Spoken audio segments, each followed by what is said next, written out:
O que eu vejo aqui? Eu vejo que o Fux, esse juiz de carreira, está jogando água na cerveja do ministro relator. Ontem eu fiz um comentário que repito aqui. Eu tenho a sensação que as coisas mudaram dentro do Supremo Tribunal Federal. A coisa é muito grande, então eu acho que a ficha de alguma forma caiu para alguns. Sejam bem-vindos, o meu nome é Bruno, deixe o seu like e inscreva-se no canal.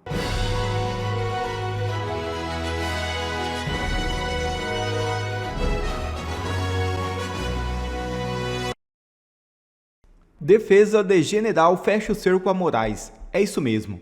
A defesa do general Walter Braga Neto apresentou nesta terça-feira um novo recurso contra sua absurda prisão preventiva. Na semana passada, o ministro Alexandre de Moraes negou um pedido dos advogados do militar para que ele fosse colocado em liberdade. O argumento dessa vez foi o fato de a etapa de produção de provas já ter sido encerrado e, por isso, não ter como o general interferir nesse processo.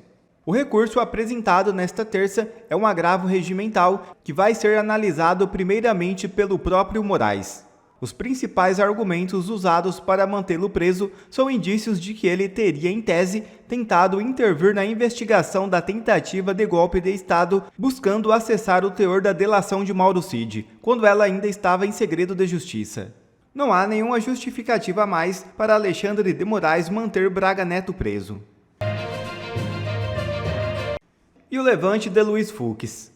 A primeira turma do Supremo Tribunal Federal decidiu por 4 votos a 1 manter as medidas restritivas impostas ao ex-presidente Jair Bolsonaro, incluindo o uso de tornozeleira eletrônica. A decisão articulada pelo ministro Alexandre de Moraes gerou forte reação de juristas e setores preocupados com a escalada autoritária da corte. O ministro Luiz Fux foi o único a erguer a sua voz e pode colocar água na cerveja de Alexandre de Moraes. Veja o vídeo. Será o Fux um problema para Moraes ou a solução para o Brasil? Fux diverge e vota contra cautelares impostas por Moraes a Bolsonaro. Para quem me acompanha, eu sempre tive esperança no Fux, pelo simples fato dele ser um juiz de carreira. Eu sempre pensei, uma hora ou outra, o juiz de carreira não vai mais aceitar tantas ilegalidades. Não é possível que um juiz de carreira, uma hora ou outra, não vai exigir respeito, ainda que mínimo, ao devido processo legal. Fato é que o Fux deu uma aula de direito no voto, que ele vai contra as cautelares do Bolsonaro. Ele foi voto vencido, foi 4-1, mas isso significa muito, e eu vou mostrar para vocês. Esse voto do Fux não é como muitos estão dizendo, só para inglês ver, para fazer teatro. Não. Vejam comigo que esse voto do Fux foi sim um atestado de consciência de um juiz de carreira. Está aqui o voto do Fux. E ele começa já aqui, ó, no item 3, dando uma bela de uma lapada. Ele diz assim, ó: quanto às questões econômicas transacionais suscitadas na representação policial e retratadas na decisão, alega-se que se teria buscado criar entraves econômicos nas relações comerciais entre Estados Unidos da América e o Brasil. Porém, olha a resposta dele. Entretanto, tais questões econômicas devem ser resolvidas no âmbito político e diplomáticos próprios, como vem precedendo Sua Excelência. Ele quis dizer o seguinte, espera lá, não tem que o STF se meter nessas questões diplomáticas que está havendo entre Estados Unidos e Brasil, tarifando o Brasil. Não pode o STF utilizar de um tarifaço para imputar crime ao Bolsonaro, ao Eduardo Bolsonaro, e mais do que isso, para utilizar isso como medida de restrição da liberdade do Bolsonaro. Olhem só, isso daqui não é para inglês ver, não. Isso daqui é uma decisão fundamentada. Aí ele segue, olha o item 5. Nesse sentido, sustenta-se na representação policial que as supostas condutas criminosas relatadas teriam o condão de obstar o regular prosseguimento da ação penal. A Polícia Federal está dizendo o seguinte, que o Bolsonaro estaria financiando o Eduardo para que os Estados Unidos agissem contra o Brasil para atrapalhar o processo da chamada trama golpista. Olha a resposta do Fux. A narrativa dos fatos se refere a condutas que o deputado federal licenciado estaria praticando nos Estados Unidos, presumindo que tais possíveis ilícitos, olha ele corrigindo as coisas, não é um crime, não está provado, como aponta a decisão, poderiam influir no julgamento da referida ação penal. Olha o tapa que ele dá de luva agora. Nada obstante, a premissa de que poderia haver qualquer influência no julgamento da ação penal esbarra no fundamento básico de que o poder judiciário detém independência judicial. Juízes julgam conforme a sua livre convicção, em análise dos elementos fáticos e jurídicos. Praticamente ele falou, acorda, vocês não podem alegar isso, vocês estarão diminuindo o STF. Vocês decretarem essa cautelar contra o Bolsonaro, vocês estão dizendo que o STF está sujeito a interferências externas, que o STF está abalado, que vocês estão se abalando. Foi exatamente isso. Ele disse o seguinte, vocês estão mostrando posição, vocês estão mostrando que estão abalados com essa pressão externa, e vocês não podem mostrar isso. Foi exatamente isso que ele disse. Ademais, enquanto aqui se trata de inquérito policial para investigação de condutas de Eduardo Bolsonaro, verifica-se na ação penal, aqui responde o ex-presidente Jair Bolsonaro, que este apresenta domicílio certo e passaporte retido. Olha só, Bolsonaro tem residência fixa, no mesmo lugar desde sempre, e já não tem passaporte. Ao mesmo tempo, a Polícia Federal e a Procuradoria-Geral da República, cara, que peça é essa? Que decisão? Não apresentaram provas novas e concretas nos autos de qualquer tentativa de fuga empreendida ou planejada pelo ex-presidente. Veja, a acusação não trouxe prova de que o ex-presidente quer fugir. De sorte que carece a tutela cautelar, ou seja, não justifica meter uma tornozeleira no ex-presidente. Não tem os requisitos periculum in mora, o perigo da demora, e a fumaça do cometimento do crime para fundamentar possível prática de ilícitos. Fux continua dando aula.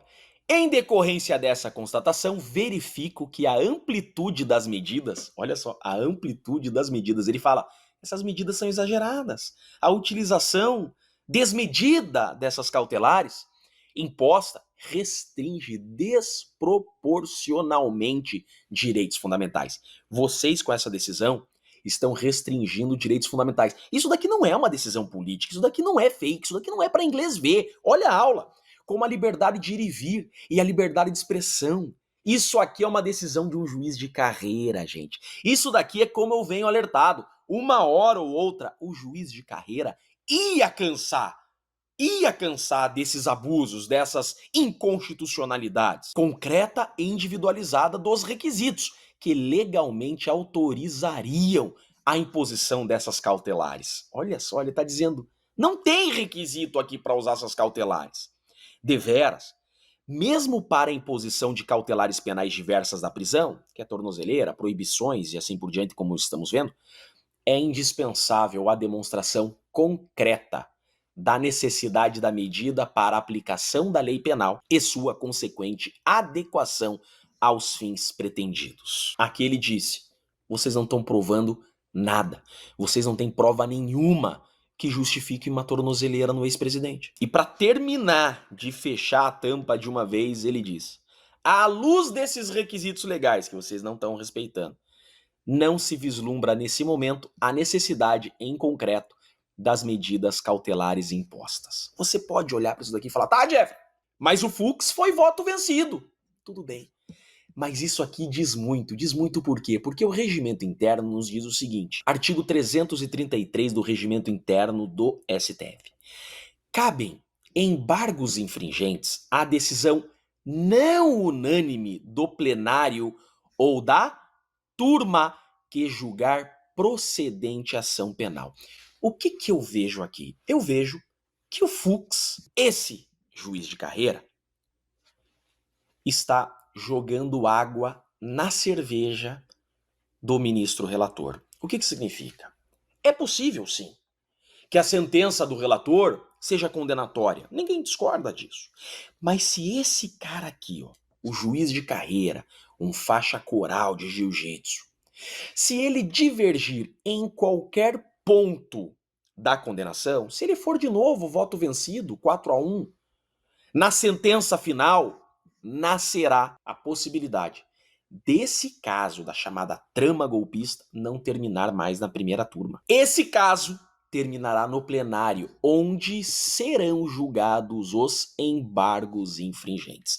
Então, se o Fux divergir do Moraes na sentença em qualquer ponto, caberá recurso para que esse caso da trama golpista termine só no plenário. Me parece que essa decisão do Fux já é um alerta de divergência de tudo que está acontecendo. Já é um alerta de divergência de excessos acusatórios, abusos e ilegalidades que ele já alertou que não vai concordar com essas ilegalidades. Na sentença, se o Fux discordar em qualquer pontinho, caberá esse recursinho aqui. O caso não termina mais em 2025. Vai para o pleno, no pleno é quórum estendido, há ali ministros que nunca folharam esse processo, um processo de 78 terabytes, que os ministros vão precisar de tempo para analisar. Esse caso não termina em 2025. Sendo assim, se o Fux divergir na sentença que está próxima, em qualquer ponto, água na cerveja do relator e de quem está com pressa para terminar esse processo, e vai pro plenário, e aí 2026, 2027. Esse ponto é muito importante. Eu sou Jeffrey Chiquini, sou advogado, e deixo aqui um grande e forte abraço a todos. Encontrei uma apuração do Valdo Cruz, da Globo News, que eu julguei bastante interessante e queria compartilhar com a nossa audiência.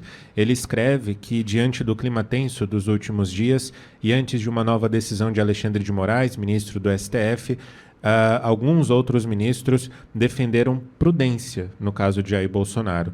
Eles lembram que as medidas necessárias já foram adotadas para evitar que ele continuasse atuando contra a soberania nacional. Segundo esses magistrados, as medidas cautelares adotadas foram corretas porque havia uma operação em curso contra o Brasil e contra o Supremo Tribunal Federal, mas que impedir transcrições de entrevistas em redes sociais hoje não é viável e seria apontado como uma censura. Na terça-feira, lembrando, o ex-presidente Jair Bolsonaro prometeu não dar novas declarações até que o ministro Alexandre de Moraes esclareça o que ele pode ou não fazer.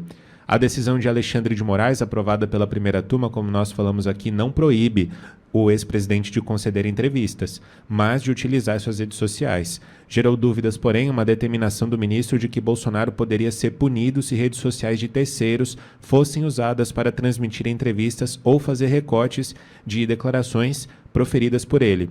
Os ministros ouvidos aqui por Valdo Cruz lembraram que Alexandre de Moraes agiu corretamente diante de uma operação criminosa em curso que configurava um atentado contra a soberania nacional. Por outro lado, esses ministros destacaram ainda que as especulações de que o ex-presidente Bolsonaro poderia ser preso eram desprovidas de fundamento. Até agora, disseram esses ministros, não há nada que possa configurar um motivo para a prisão de Jair Bolsonaro. Eles alegam, inclusive, que não dá para controlar as redes sociais nos dias de hoje, porque elas repercutem tudo o que é dito por autoridades, ainda mais as que estão no foco do noticiário. Proibir as redes sociais de transcrever entrevistas seria associado a um tipo de censura, como eu disse. Para finalizar, Alexandre de Moraes pode tomar uma decisão hoje, quinta-feira. Nós falamos disso na abertura do Jornal da Auriverde, depois de os advogados de Bolsonaro terem enviado os esclarecimentos solicitados pelo ministro. O relator do caso, que é Alexandre de Moraes, cobrou esclarecimentos por conta da visita e das declarações de Jair Bolsonaro na saída do Congresso Nacional. Teve uma reunião ali, né? Moraes pode, antes de decidir, solicitar um parecer da Procuradoria-Geral da República também. Bom, aí vai dar, já entendemos. Agora, Silvio, para a gente tratar desse tema e trazido aqui pelo João, prudência, né, por parte de alguns ministros que pensam igual Moraes, na lógica, eu posso concluir que a gente está tratando de Carmen Lúcia, de Zanin e Dino, que compõem, junto com Fux e Moraes, a primeira turma. Fux já se posicionou contra, Moraes a gente sabe o que pensa, e os outros três também, que fecharam a maioria para que Bolsonaro continuasse com as medidas restritivas. A prudência, eu acho que já se faz valer, porque conhecendo Alexandre de Moraes e o ímpeto, né, de Alexandre de Moraes, a decisão da prisão do presidente Bolsonaro poderia ter saído ontem mesmo, com decisão já pronta e assinada, independentemente das alegações da defesa. Prudência eu já posso também traduzir como consequência do que acompanhamos na última sexta e as decisões e sanções já colocadas pelos Estados Unidos, Silvio? Pois é, Pitoli, sabe que ontem, sem essa informação trazida agora pelo João, né, que é uma informação de bastidor, ontem eu fiz um comentário que repito aqui, eu tenho a sensação que as coisas mudaram dentro do Supremo Tribunal Federal. É claro que isso vai demorar a ser explicitado, talvez demore muito ou não seja explicitado por meio de entrevistas. Tem que não podem ver um microfone que já saem falando, né? Ou cantando, em alguns casos, como o Barroso. Mas a impressão que eu tenho é que eles acenderam uma luz ali no painel. E é claro que eles não estão numa situação confortável. Perder vistos. Uma autoridade, que é um ministro de corte superior, a última corte recursal do país, não pode entrar nos Estados Unidos da América. E essa informação, ela reverbera, essa informação rodou o planeta, está em todos os lugares. Eles visitam não só os Estados Unidos, mas eles visitam sobretudo a Europa com muita frequência. O ministro Gilmar Mendes comanda um convescote, apelidado de Gilmar Palusa, anual, que é o maior lobby jurídico do planeta, acontece ali em Portugal. Portanto, não é uma situação confortável para eles. E eles sabem que essa situação pode se agravar, pode ficar ainda mais aguda com sanções como a Lei Magnitsky, que atinge a área financeira, entre outras áreas, né? A ramificação é muito grande. Não poder ter um e-mail de uma empresa de tecnologia americana, não poder pegar determinadas aeronaves, né? Determinado voo de companhia aérea. A coisa é muito grande, então eu acho que a ficha de alguma forma caiu para alguns. E imagino, Pitoli, finalizando aqui esse olhar, que esse jornalista da Globo News não ouviu o André Mendonça e ele não ouviu o Nunes Marques. Ele está falando de outros ministros que falam com muita frequência pelo WhatsApp com os jornalistas da Globo News. Eles dizem que falam, os ministros dizem e os jornalistas dizem. Portanto, eu quero crer, acredito que de fato eles conversam. Então eu acho que essa informação ela faz sentido sim. Mas Alexandre de Moraes é Alexandre de Moraes, imprevisível.